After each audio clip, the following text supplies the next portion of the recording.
तर गणपतीसाठी जाणाऱ्या कोकणवासियांना टोल माफ असल्याची माहिती सरकारकडून मिळाली, मात्र कोकणवासियांना नक्की टोल माफ केलाय का असा प्रश्नच उपस्थित होतोय।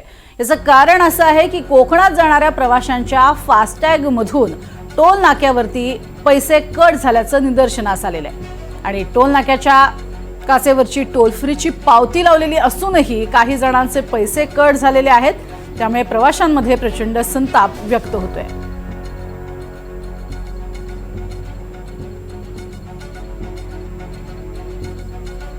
फास्टॅगचे अर्थातच प्रत्येकाकडे टॅग लावलेले आहेत, प्रत्येक वाहनाला, आणि त्याच वाहनाच्या टॅगमधनं हे पैसे कट झालेले निदर्शनास आलेले आहेत आणि म्हणून कोकणवासियांनी हा सवाल केलेला आहे, टोल माफी झाली मग फास्टॅगमधनं पैसे कट झालेच कसे।